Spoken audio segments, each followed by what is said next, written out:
स्वयं दुख स्वरूप है और अनंत दुख का कारण है।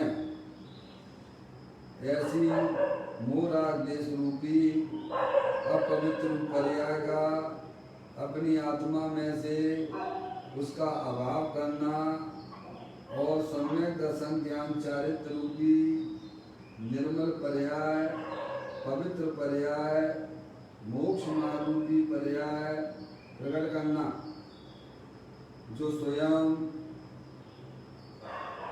सुख स्वरूप है और अनंत सुख का कारण है।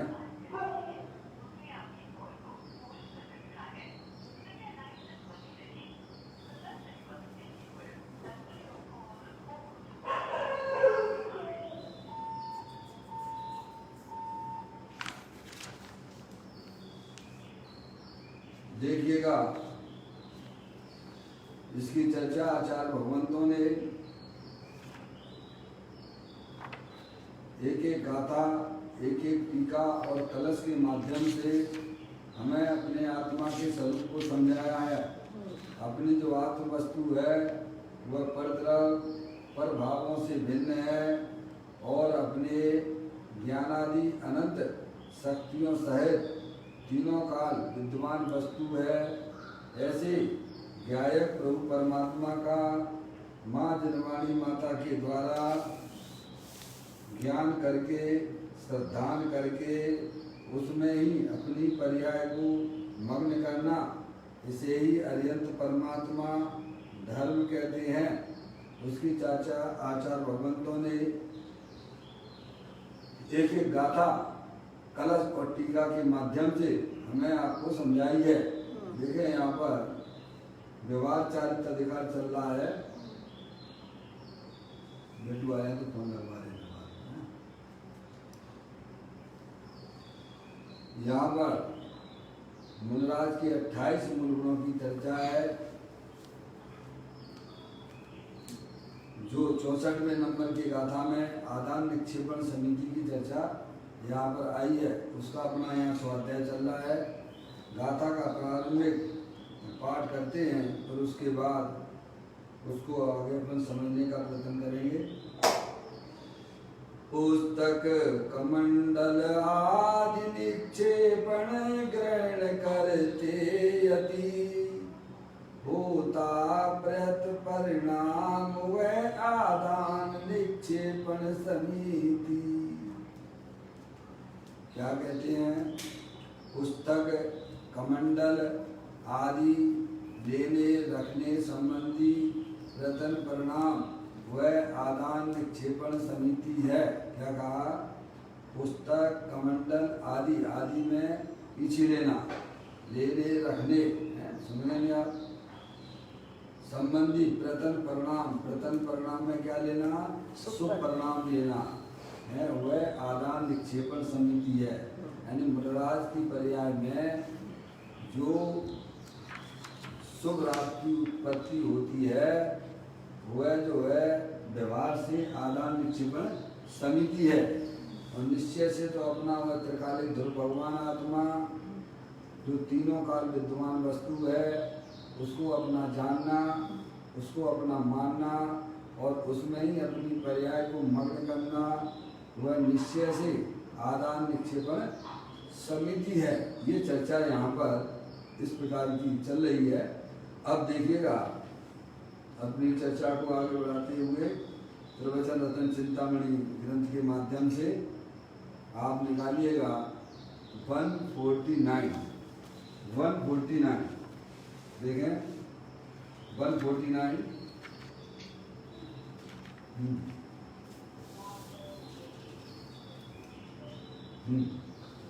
यहाँ पदम प्रबंधाई दी मूलराज की लाइन है, उसी को अपन यहाँ पढ़ते हुए आगे पूज्य गुरुदेव श्री उसका यहाँ पर हमें समझाएंगे उस लाइनों को। इन उपकरणों को लेते रखते समय उत्पन्न होने वाली प्रयत्न परिणाम रूप विशुद्धि आदान निक्षेपण समिति है, ऐसा शास्त्र में कहा है। ऐसा आचार्य कुंतलदेव ने कहा। क्या? इन उपकरणों को यानी क्या है? पुस्तक, पीछी और कमंडल, समझ गए नहीं आप? इसके अलावा मनोराज के पास में कोई दूसरी चीज आपको देखने को नहीं मिलेगी। समझ गए नहीं आप? पुस्तक भी एक उनकी जो है वो अपने साथ में रखते नहीं है। वहीं श्रावक अगर जो उपलब्ध करा देते हैं तो वो जो है ऐसे में, और पीछे और कमंडल उनके संयोग का साधन है। समझ नहीं आप? तो इन तीन के अलावा कोई भी है सुशीला का उस पर क्या दिक्कत आ रही है?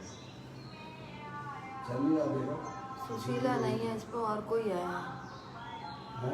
सुशीला नहीं है, वो तो चल रहा है पर सुशीला नहीं है, और कोई है?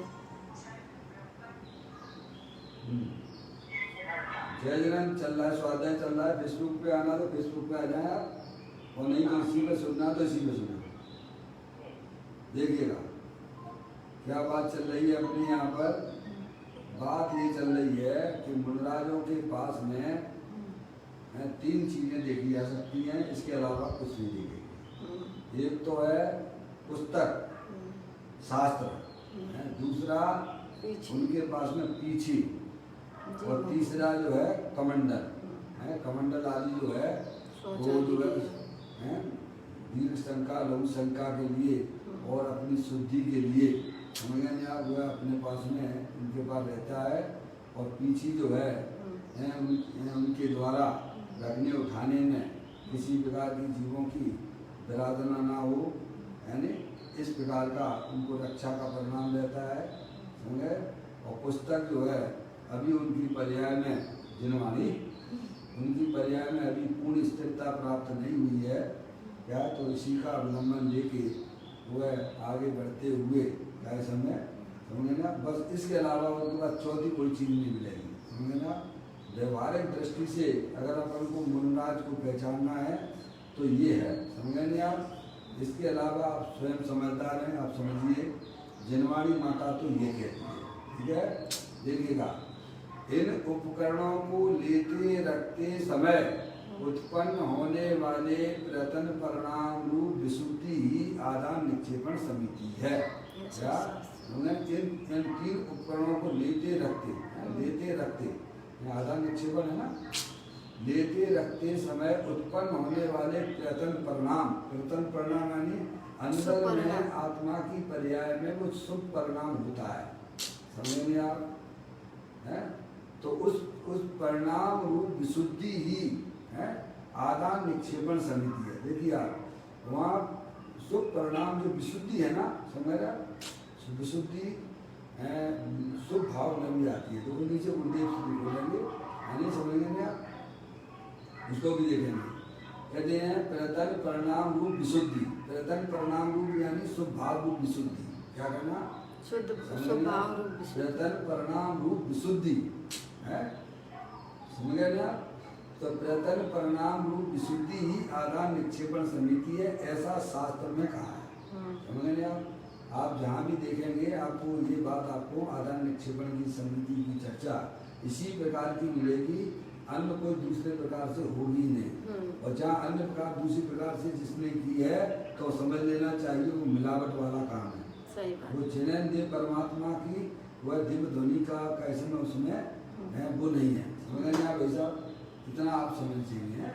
देखिएगा, अब अपन थोड़ा पढ़ते हैं। ये तो मूल लाइन जो है पदम प्रमदाय जी मुनराज ने जो टीका में की है वो अपन ने पढ़ी है। अब देखिए इसी के ऊपर पूज्य गुरुदेव श्री ने जो यहाँ में समझाया है वो अपन समझते हैं।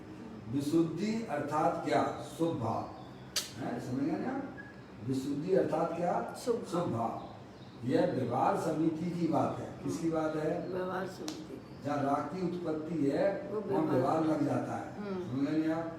शरीर की क्रिया का नाम शुभ भाव नहीं है। उस समय शरीर की क्रिया भी हुई नहीं, शरीर से हाथ से जो है यहाँ से पीछे कमंडल उठाया, समझे, वो शरीर की क्रिया शरीर में हो रही है। और आत्मा में जो जीवों के प्रति है, जो जीवों के प्रति रक्षा का परिणाम है वह शुभ भाव है। उसे आचार्य भगवान विशुद्धि भी कहते हैं। समझ नहीं आप? और वह वास्तव में व्यवहार आदान निक्षेपण समिति है। क्या भाई? और अंदर में समझ लेना, पर्याय भी सब देखना है। सब कहाँ देखना है?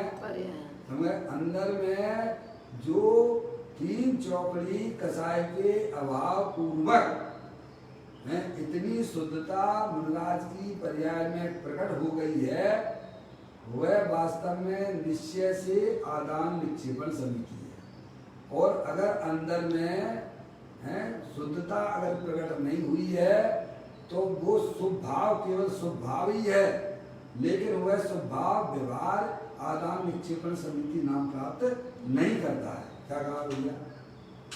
इतना अपन को इतने दिन हो गए भाई साहब, इतनी बात अपन को ख्याल में आना चाहिए। तो उस शुभ भाव को आगम में शास्त्र में क्या कहा गया है? बाल व्रत और बाल तप की संज्ञा दी गई है। क्या दी गई है? बाल व्रत और बाल तप। मम्मी इतनी बात अपन को क्लियर होना चाहिए। अंदर परिणामों में तीन चौकड़ी कसाय के अभाव पूर्वक जो शुद्धता प्रकट हुई है, क्या वह निश्चय से समिति है, एक बात। और जो अभी किंचित अभी शुभलाभ उनकी पर्याय में विद्यमान है। 28 मूल गुण पालने का जो परिणाम है वो जो स्वभाव है वो व्यवहार समिति नाम प्राप्त करता है। कब? निश्चय के बिना व्यवहार उस स्वभाव को व्यवहार समिति भी कहते नहीं है। और तीसरा देखा जा रहा है वो शरीर की क्रिया। क्या? वह शरीर की क्रिया ना तो स्वभाव है और ना वह मुनिराज का शुद्धता रूप पर्याय है। क्या कहा वैसा?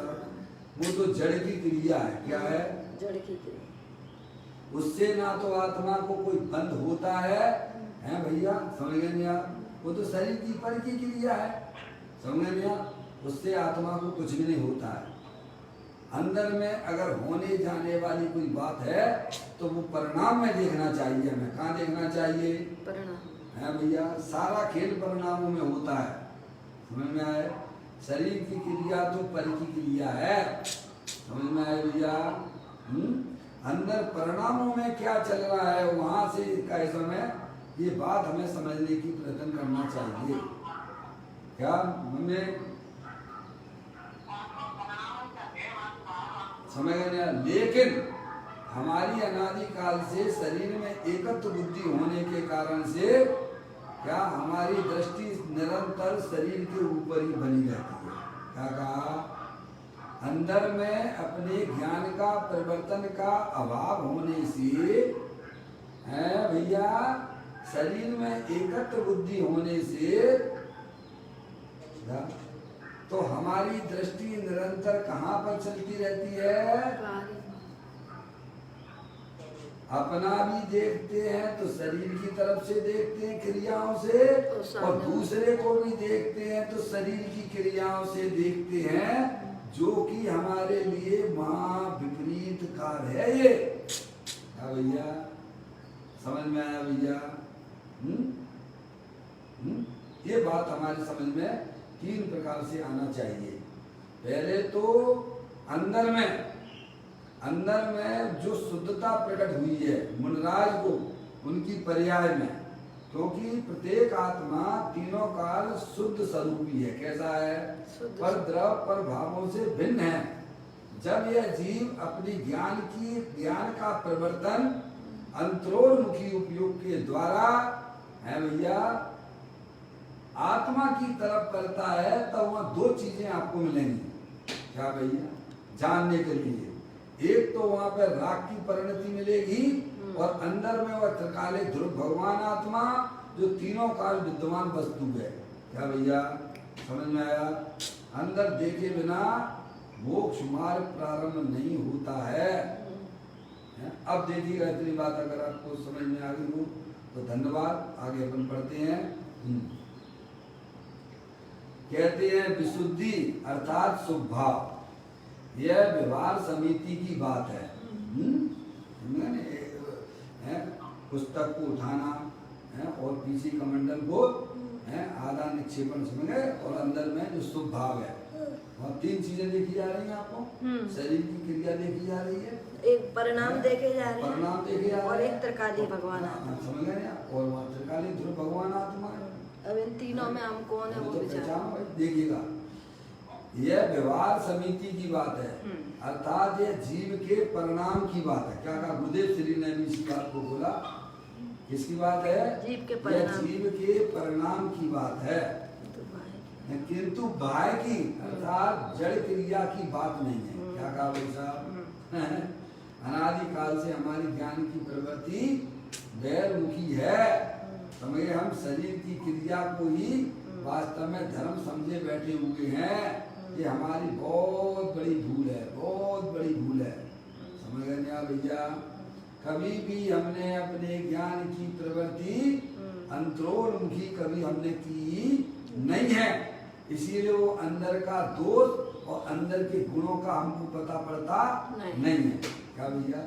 अनादिकाल से हमारे ज्ञान की पर्याय मूर्तिक पदार्थ पे काम कर रही है। कब से कर रही है भाई साहब? अनादिकाल से। अजय भैया है, मम्मी, मौसी, अनादिकाल से अपनी ज्ञान की पर्याय है तो अमूर्तिक। कैसी है? अमूर्तिक, लेकिन मूर्तिक पदार्थ में काम कर रही है। क्या कर रही है? मूल जे है मूर्तिक पे। समझ रहे हैं आप भैया? अब उसका परिवर्तन कराना है अमूर्तिक की तरफ। इधर अमूर्तिक, आत्मा चूंकि अमूर्तिक है, राग भी अमूर्तिक है। कैसा है? राग भी अमूर्तिक है, राग भी अमूर्तिक है। अब वहां जब ये परिवर्तन करेगा आगम के द्वारा है भैया, परिणामों में सम्यक भेद ज्ञान उत्पन्न करेगा तो उसकी पर्याय का मुख किधर हो जाएगा? त्रिकाली के तरफ। हाँ, ये समझना चाहिए। तब वह अमूर्तिक पदार्थ पर आत्मा के ऊपर कार्य करेगा। क्या कहा भैया? है समझ में आ गई भैया? इतनी बात हमें अपनी पर्याय को है भैया अंदर परिवर्तन कराना है तो सबसे पहले माँ जिनवाणी माता के द्वारा अपने आत्म वस्तु को समझो कि मैं चेतनेश्वर भगवान आत्मा हूँ, अनादि निधन रहने वाला हूँ, अमूर्तिक हूँ, अमूर्तिक प्रदेशों का पुंज, प्रसिद्ध ज्ञानादि गुणों का धारी, अनादि निधन वस्तु मैं हूँ, आत्मा हूँ। क्या भैया? जिसका ना कभी जन्म होता है और ना जिसका कभी मरण होता है, ऐसी अंदर में जिसको जिज्ञासा रुचि उत्पन्न होती है उसकी पर्याय मैं जहाँ मूर्तिक पदार्थ पर काम कर रही थी, पुद्गलों पे काम कर रही थी, वह उसकी दशा उसकी बदल जाती है। क्या कहा? दशा की दिशा बदल जाती है। अब वह पर्याय अंतरोन्मुखी उपयोग के द्वारा अंदर में जाके झांकती है तो वहां उसे दो चीजें नजर आती हैं। एक अपना त्रिकालिक ध्रुव भगवान आत्मा और एक जो है रागादिक परिणतियां। क्या भैया? अब शरीर से तो कोई लेना देना, अब कहाँ रहा शरीर पे दृष्टि? भाई साहब बोलिए आप। जब ज्ञान का प्रवर्तन अंतरोन्मुखी उपयोग के द्वारा अमूर्तिक पदार्थ पे जहाँ काम करने लग गया है भाई साहब, बोलिए कितने पापों से बच गया वो? क्या भैया? ये तो आप स्वयं करोगे तो समझ में आएगी। स्वयं को ही आनंद आएगा। है भैया? ऐसे दुख का वेदन कौन करता है? जिसको होता है कोई करता है। कौन करता है? कहो क्या? स्वयं करता है। क्या दुख का वेदन? दुख का वेदन भी स्वयं करता है और सुख का वेदन भी वह स्वयं करेगा। वास्तविक सुख का वेदन समझ में आया भैया? ये छुपी हुई बातें नहीं है, आपके स्वयं अनुभव में आए हैं। ऐसी कुछ बातें हैं ये। देखिएगा, अब देखिए आप, सुंदर बात है। कहते हैं विशुद्धि अर्थात स्वभाव, यह व्यवहार समिति की बात है, अर्थात यह जीव के परिणाम की बात है। किसकी बात है? परिणाम की बात है। सीधे भाई साहब हमेशा ध्यान रखिए, आप जहां भी रहिए आनंद से रह सकते हो। आप अपने परिणामों को जिस प्रकार जिस रूप में ढालना चाहते हो, मैं है भैया उस रूप में वह परिणाम आपको प्राप्त हो सकता है। इसमें कोई कर्म आड़े बाड़े नहीं आते हैं। क्या कहा?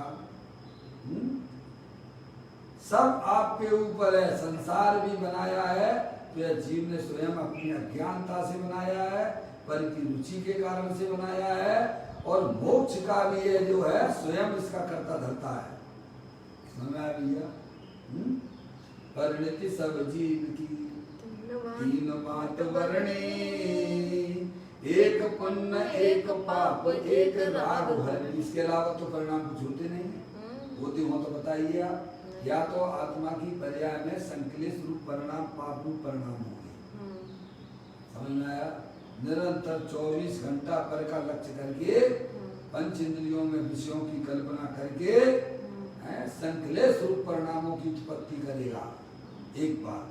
दूसरी बात ये है, या भगवान की पूजा है, भक्ति है, स्वाध्याय है, क्या भैया अपने आत्म कल्याण की थोड़ी दृष्टि हुई तो शुभ परिणाम होंगे। क्या है? और जिसे इस संसार में नहीं रहना है भाई, अब तो मुझे अपने आत्मा का आनंद लेना है, तो शुद्ध परिणति होगी, वितराग परिणति होगी। आप किसके ग्राहक हो हैं भैया? अपने अपने को पहचान लीजिएगा।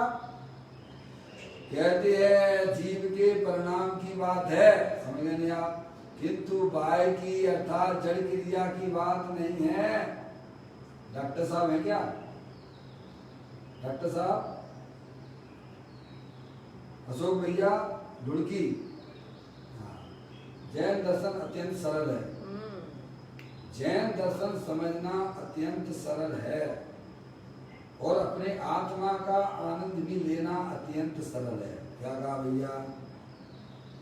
क्योंकि ना तुम्हें कहीं जाना है ना कहीं आना है। द्रव्य भी तुम्हारे पास में, पर्याय भी तुम्हारे पास में है। अब यूज करना सीखिए पर्याय का। क्या करना? हम अनादि काल से पर्याय का अपने परिणामों का मिसयूज कर रहे हैं, तो उसका फल जो है अनंत दुख है। वर्तमान पर्याय में भी दुख आता है और उसका दुख जो है 4 गति 84 लाख योनियों में परिभ्रमण मिलता है। क्या कहा भाई साहब?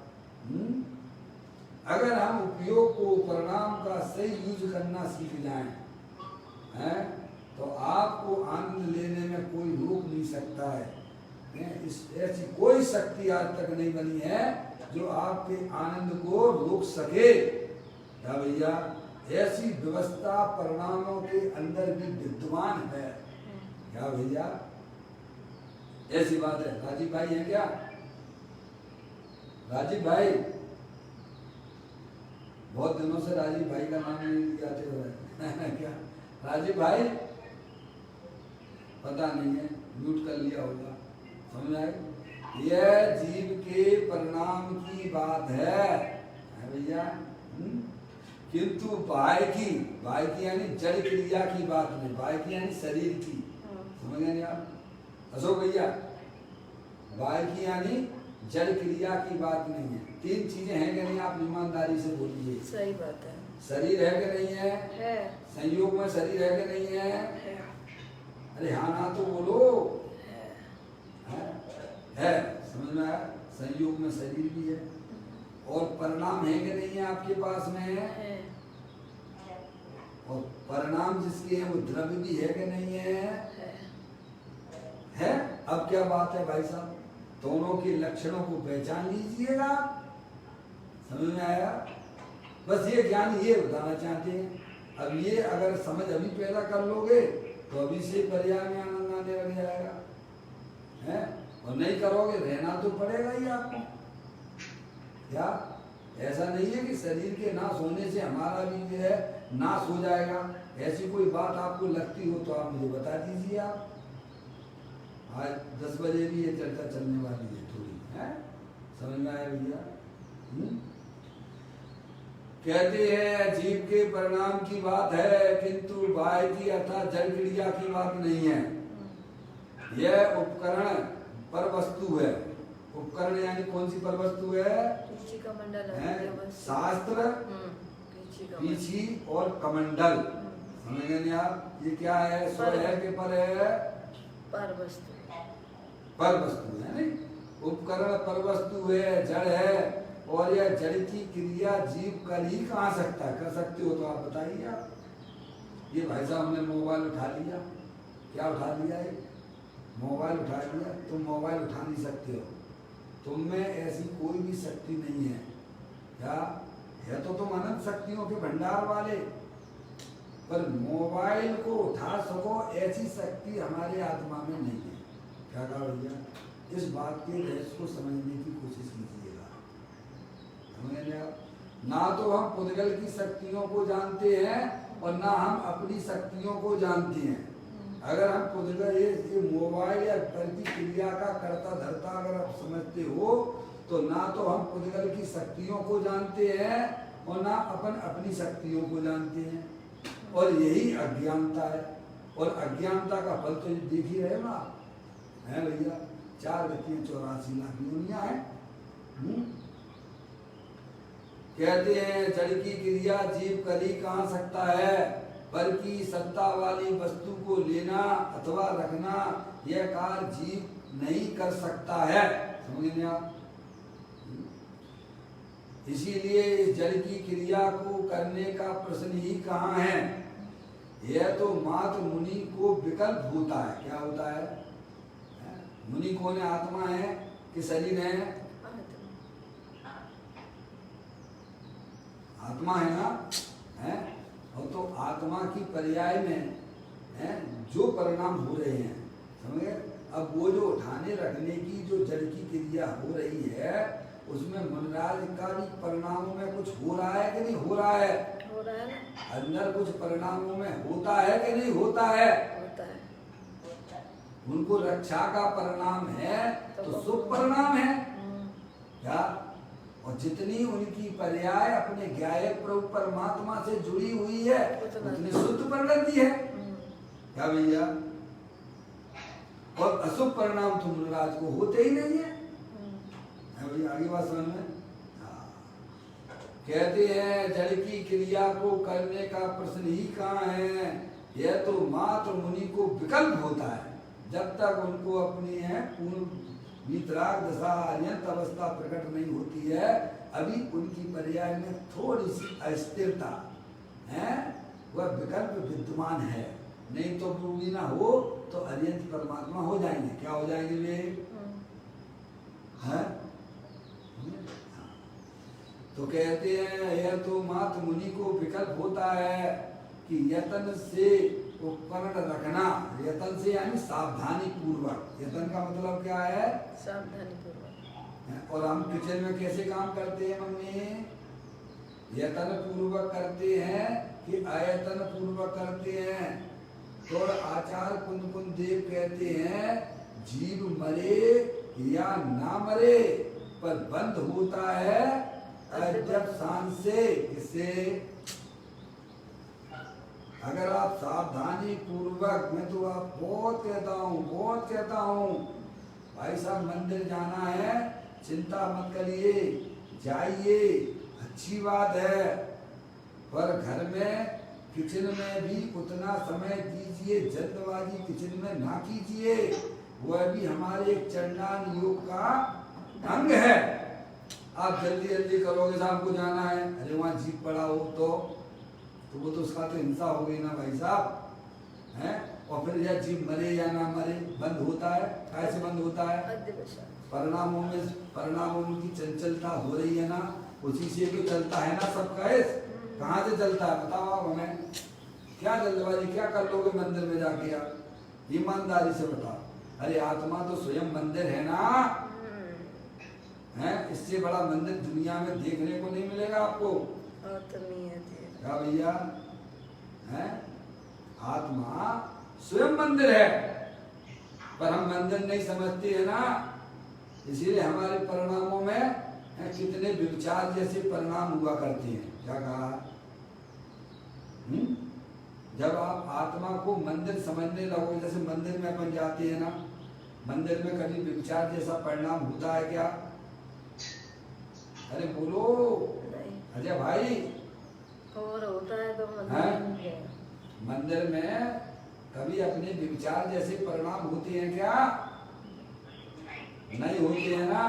ऐसे ही अगर हम अपने आत्मा को मंदिर समझेंगे तो हमारे परिणामों में भी विचार जैसे परिणाम नहीं होंगे। क्या कहा है भैया? हमने कभी अपने आत्मा को मंदिर नहीं समझा, इसीलिए दर दर भटकते फिर रहे हैं। व्यभिचार जैसे परिणाम हमारी आत्मा में हो रहे हैं, उसको कौन भुगतेगा? उसका फल क्या है? 4 गति 84 लाख के डंडे पड़ेंगे, उठना मुश्किल पड़ जाएगा वहां से। हमें भैया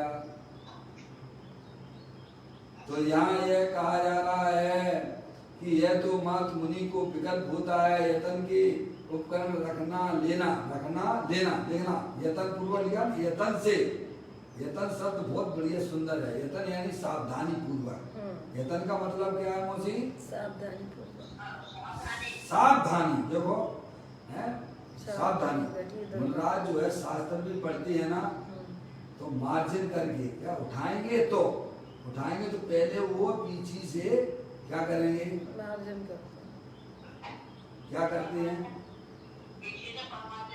परमार्जन करेंगे। है कितनी सावधानी से करते हैं, आप देखिएगा उनकी क्रियाएं है, और हमारी क्रियाएं देखिएगा। हम भोजन बनाएंगे तो कितनी सावधानी है। क्या नहीं बनाते हो, बहुत अच्छी बात है। मैं देखिएगा, नहीं बनाने वाले, सावधानी पूर्वक बनाने वाले बहुत हैं। क्या कहा? भले ही धर्म पढ़ते हो, मैं तो ये कहता हूं, अगर जिनके जीवन में किचन में सावधानी आ गई है तो वो समझ चुके हैं कि भाई साहब सारा खेल परिणामों में है, ज्यादा दौड़ धूप करने से कोई फायदा नहीं है, अपने परिणामों को संभालने की बात है। क्या कहा?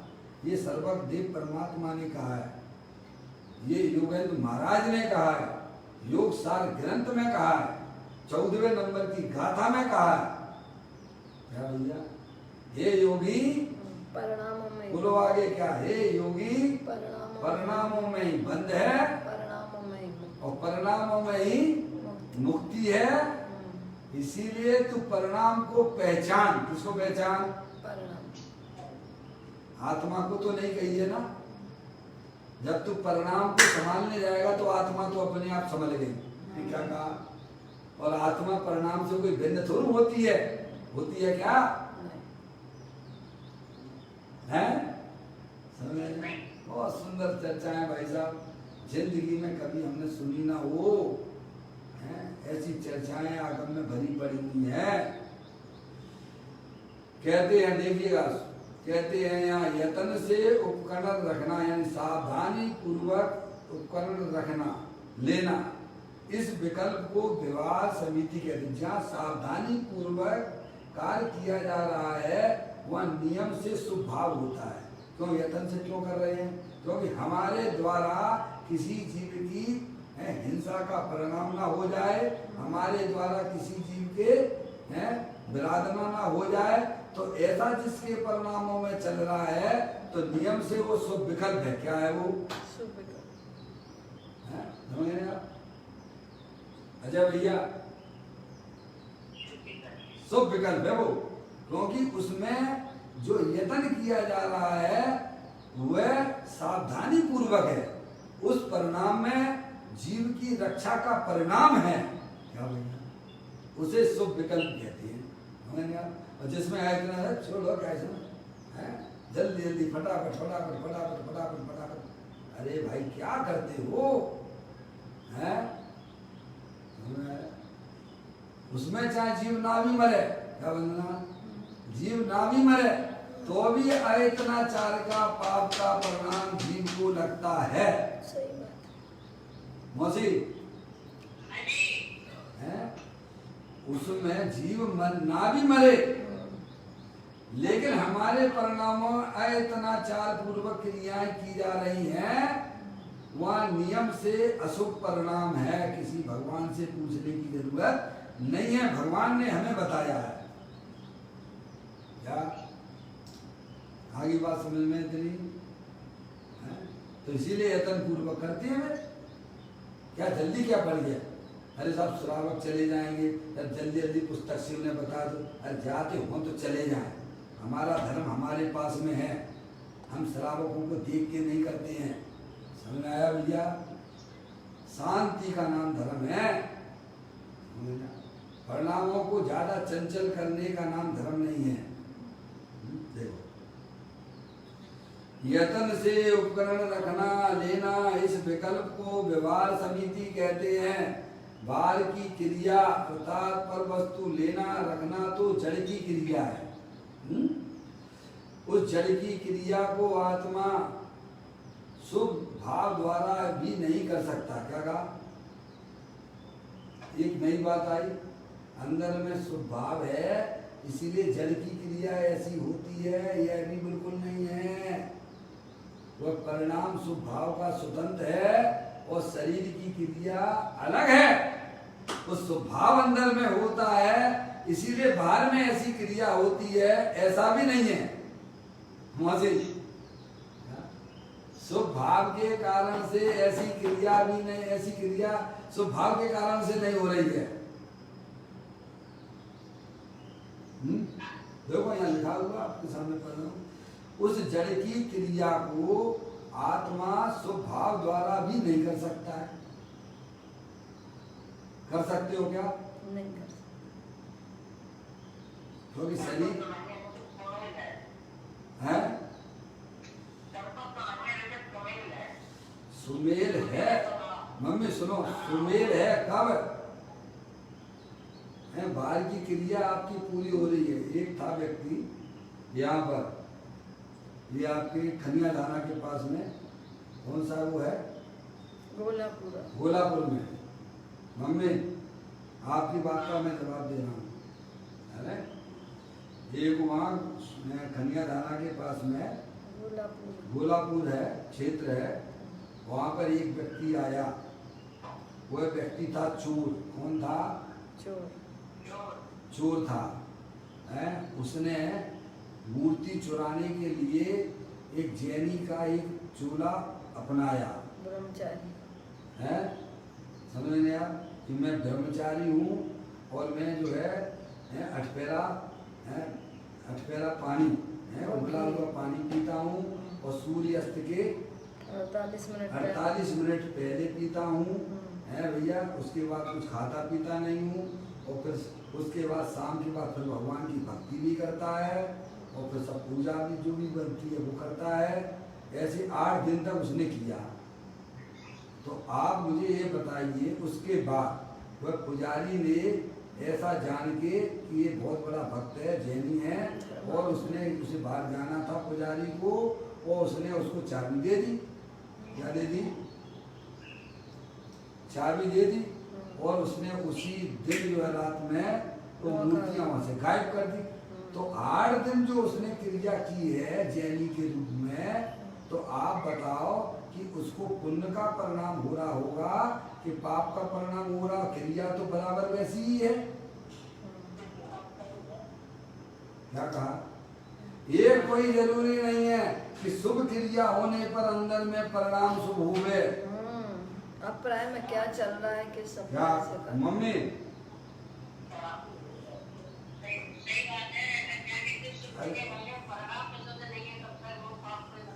आप मम्मी, हमने आपको जवाब दिया।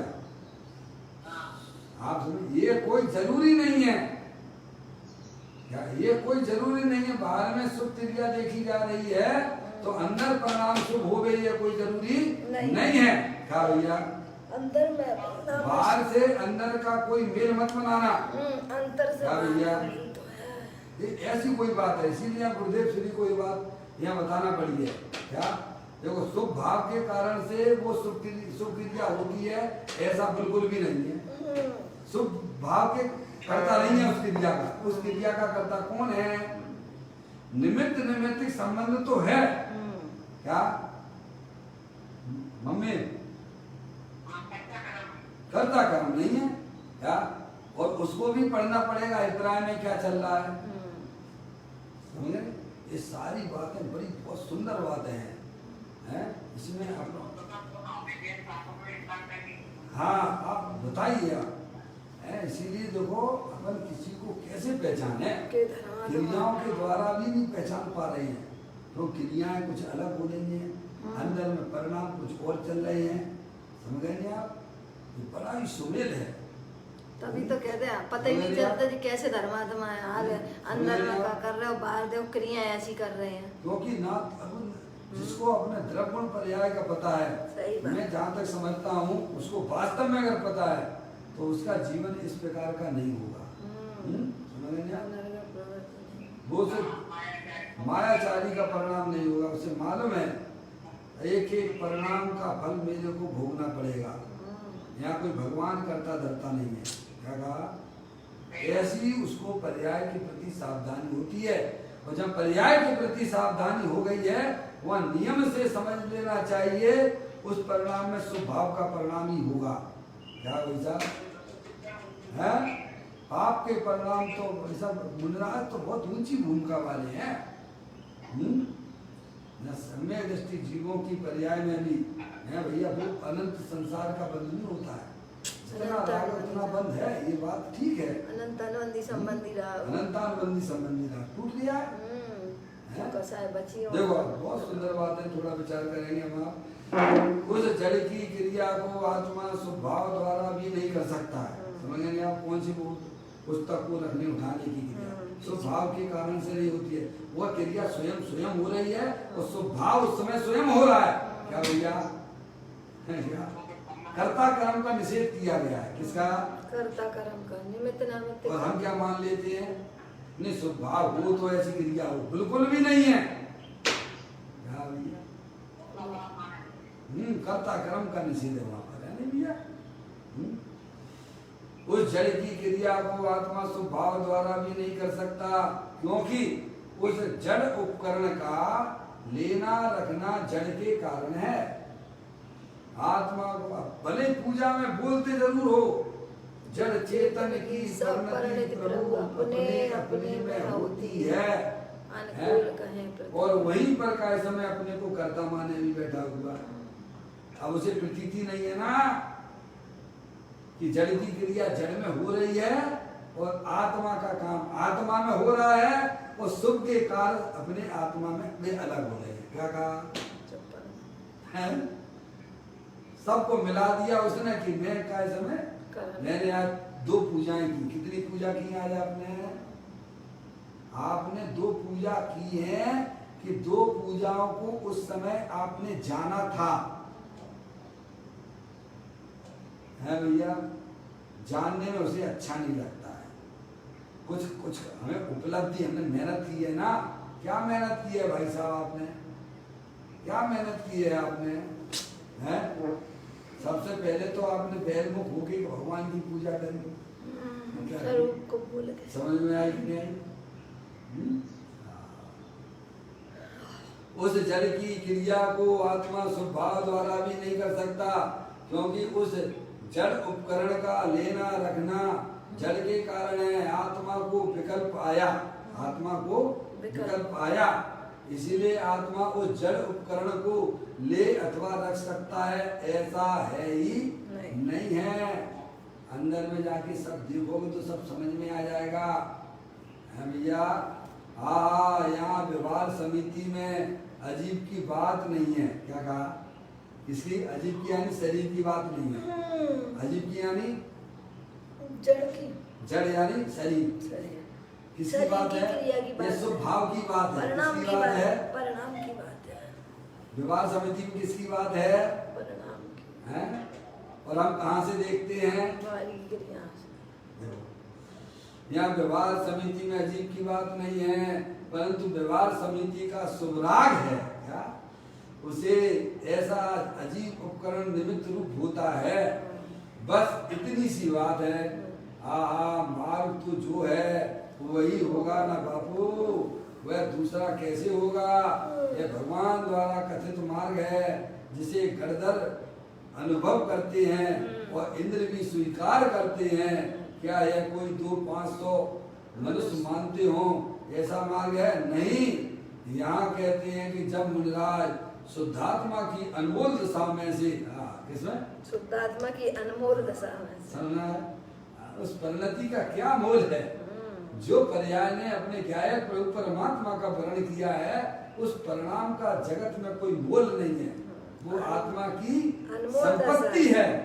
है भैया। अब हमें पता ही नहीं, हम तो जड़ संपत्ति के पीछे घूम रहे हैं पापा, काय के पीछे घूम रहे हैं, जड़ संपत्ति हैं? और वो सब दूसरे की दी हुई है। अपनी आत्मा अपनी पर्याय में अपने ज्ञायक प्रभु परमात्मा का वर्ण करना। जो आत्मा में शुद्धता प्रकट हुई है उसका कोई मोल नहीं है, और वो प्रॉपर्टी आपके साथ में हमेशा रहने वाली है। क्या भैया बताइए, आप किसकी ज्यादा सुरक्षा करना चाहिए और किसकी सुरक्षा में हमारा जीवन जा रहा है?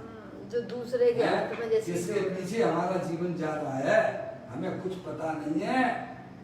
यहाँ आंखें खुलती हैं तो दिलवानी पढ़ोगे तो आंखें खुलेंगी, नहीं तो 24 घंटा बस संयोगों को इकट्ठा करने में हमारी बुद्धि लगी रहती है। क्या कहा? और उन्हीं को संतुष्ट करें। ज्ञानी हमें समझाते हैं, जब मुनिराज शुद्धात्मा की अनमोल दशा में से शुद्ध उपयोग में से च्युत हो जाते हैं। क्या कहा? सुबह गा रहा है ना, ये है दिन रात आत्मा का चिंतन, संभाषण में वही कथन है भैया। वो तो निरंतर अपनी आत्मा में मस्त रहते हैं, आत्मा में से निकलना ही नहीं चाहते हैं। इतनी गजब का आत्मा है ये, वो चीज हमारे पास में बढ़ाना मत। नहीं हूँ क्या भैया है? कहते हैं शुद्धात्मा की अनमोल दशा में से शुद्ध उपयोग में से च्युत हो जाते हैं। क्या भैया समझना? उस शुद्ध परिणति में से जब मुला होते हैं ना, स्वभाव उनको आता है ना शास्त्र लिखने का, है कोई धर्मी जी हो उसको जो है धर्म सुनाने का शुभ राग आया, अरे भाई ये भी कैसे अपनी आत्मा को कल्याण करे, है समझ नहीं आप? इस प्रकार का जो स्वभाव 28 गुण पालने का पढ़ना, वह शुद्ध उपयोग में से च्युत होकर है स्वभाव जो हुआ है नहीं? शुद्ध उपयोग में से च्युत हो जाते हैं तब स्वभाव होता है, और तब उन्हें ज्ञान का उपकरण, अब निमित्त रूप से बात की है, तब उन्हें ज्ञान का उपकरण, ऐसा उपकरण निमित्त रूप होता है। यद्यपि है तो यह व्यवहार समिति का विकल्प भी बंध का कारण है। शुभराग है ना, व्यवहार समिति किसको कही? स्वभाव को कही है, लेकिन वह बंध का ही कारण है। ऐसा नहीं कि मुनराजों को बंध नहीं होता, जितना राग उनकी पर्याय में है उतना बंध भी है, और जितनी वीतरागता उन्होंने अपनी पर्याय में प्रकट की है उतना वे मोक्ष मार्ग में घमंड कर रही है। क्या कर रहे हैं? उतना वह पर्याय में अबंध स्वरूप की अवस्था चल रही है। सही बात है। तथापि वह आता है, आता है भूमि का अनुसार, वह शुभराग उत्पन्न हो उसे आदान निक्षेपण समिति कहते हैं। गजब बात करते हैं ना। अब देखिएगा, आज थोड़ा पढ़ ही लेते हैं, अभी है अपने पास टाइम, तो कल से कलश अपना 87वें नंबर का प्रारंभ हो जाएगा। गाथा तो पूरी हो गया है। श्वेतांबर और दिगंबर के बीच बहुत अंतर है बापू, हजारों बोल का मूल में अंतर है, हजारों बोल का मूल में अंतर है। वे अंतर वाले बोल मैंने लिखे हैं। क्या गुरुदेव श्री तो स्वयं रहे ना, स्वयं श्वेतांबर साधु रहे ना, बहुत बड़े साधु रहे ना, प्रसिद्धि रही ना उनकी, है भैया? है बोलो, है कि नहीं? श्वेतांबर कुल में पैदा हुए थे, श्वेतांबर के साधु भी रहे। 23 साढ़े 23 साल की उम्र में तो उन्होंने दीक्षा ले ली थी। उन्होंने आप पूरे सब मालूम है कि दिगंबर और श्वेतांबर में क्या अंतर है, समझ में आया भैया? समझेगा? श्वेतांबर और दिगंबर के बीच बहुत अंतर है बापू, हजारों बोल का मूल में अंतर है। वे अंतर वाले बोल मैंने लिखे हैं, क्योंकि मैंने तो दिगंबर और श्वेतांबर दोनों के शास्त्र देखे हैं ना, हजारों सैकड़ों उन्होंने ग्रंथ पढ़े थे श्वेतांबरों के और या दिगंबरों के, हैं? जब तक आप दोनों को नहीं पढ़ोगे तो कंपेयर कैसे करोगे? कंपेयर कैसे हैं? ये साक्षी है ना गुरुदेव श्री, हैं? उनका जीवन आप देखिएगा, आप उनको कैसा उनका जीवन था, है? 23.5 साल में तो उन्होंने दीक्षा ले ली थी। कितने शास्त्र उन्होंने श्वेतांबरों के पढ़ लिए थे, हैं? और फिर बाद में उनकी आंखें खुली, समय सार ग्रंथ आया उनके हाथों में, मोक्ष मार्ग प्रकाशक ग्रंथ उनके हाथों में आया, तब उनको आंखें खुली, तब उन्होंने अंतर समझा। ये तो जो है कैसा अंतर है भाई साहब, दूध और पानी जैसा अंतर है, समझ गए? क्योंकि मैंने तो दिगंबर और श्वेतांबर दोनों के शास्त्र देखे हैं ना, श्वेतांबरों के भी करोड़ों श्लोक देखे हैं, मोखा याद है कंठस्थ।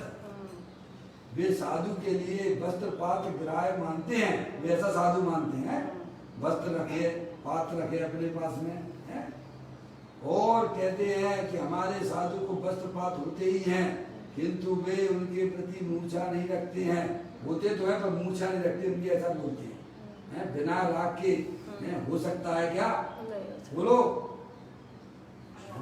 बिना राग के आप कपड़ा पहने हुए हो तो बिना राग के रखे, मेरे को कोई राग नहीं है, मैं कपड़ा तो पहने हूं पर मेरे को राग नहीं है, ऐसा संभव है क्या? नहीं है ना। पर उनके साधु कहते थे कि हमें अंदर में राग नहीं है, पर वस्त्र रखता हूँ, पात्र रखता हूँ, लेकिन मेरे अंदर में कोई राग नहीं है। अरे वाह, ऐसा कहीं देखा जाता है जगत में कहीं क्या? ऐसी ऐसी मोटी मोटी भूलें हैं जे।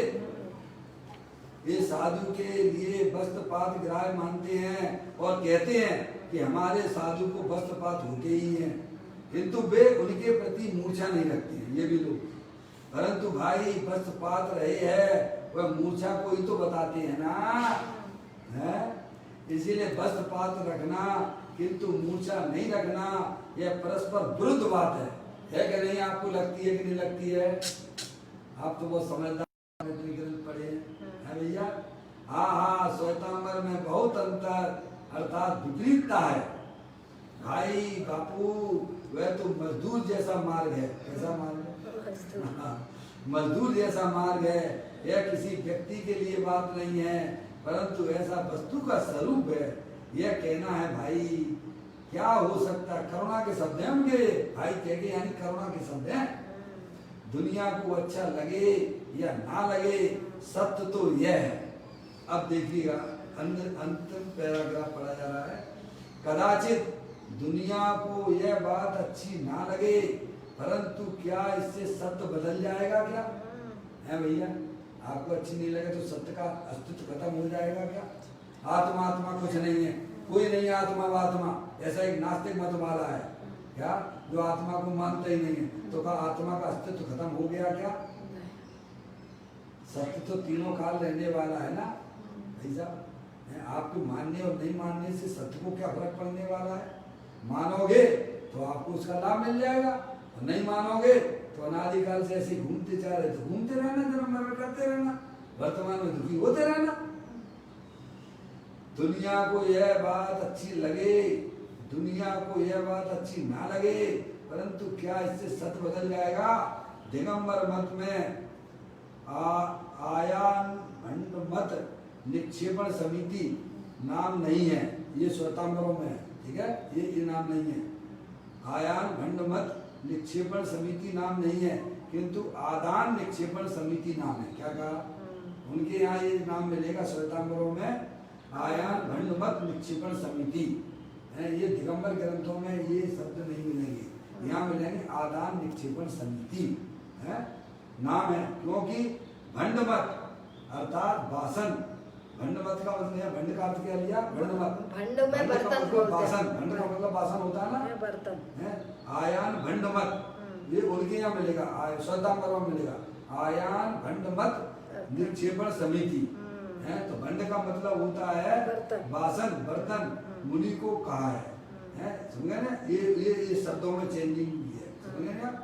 इस कारण आयान भंड मत निक्षेपण समिति यह श्वेतांबरों की शैली की भाषा है, किंतु सनातन मार्ग में ऐसी भाषा अथवा समिति है ही नहीं। सनातन मार्ग में अर्थात दिगंबर मत में तो आदान निक्षेपण समिति बस यह एक ही भाषा है, तथा इस समिति में पुस्तक आदि में कमंडल और पीछी, समझेंगे आप, निमित्त रूप से होती हैं। जबकि श्वेतांबर में साधु को वस्त्रपात होते ही हैं। वहां तो खुद ही लिखा ना आयान भंड मत, क्या लिखा? उनकी शैली में ये लिखा हुआ आयान भंड मत वस्त्रपात, समझे आप? अजय भैया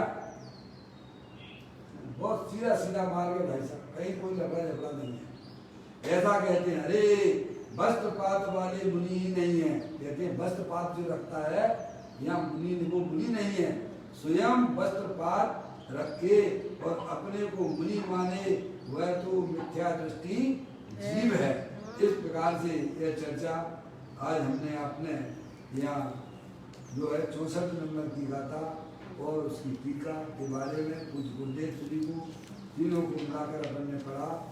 बहुत दिन से यह चर्चा चल रही थी।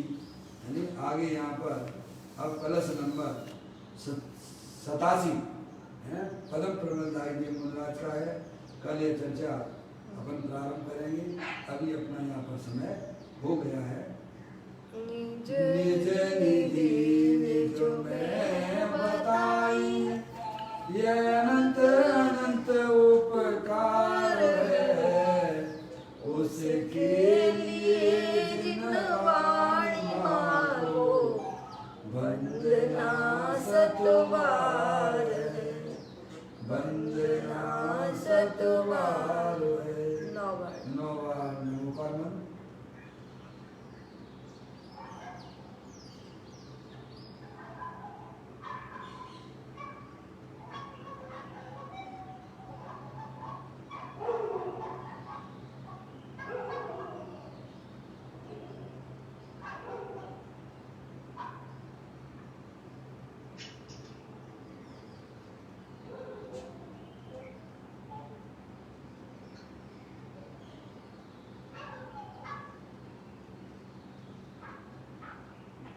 बोलो द्वारकांग जनवाणी माता की जय। महाजन धर्म की जय। महापर्व सुत पंचमी महोत्सव की जय। सभी साधर्मी आत्मार्थी बंधुओं को सादर जय जिनेन्द्र, जय जिनेन्द्र, जय जिनेन्द्र, जय जिनेन्द्र।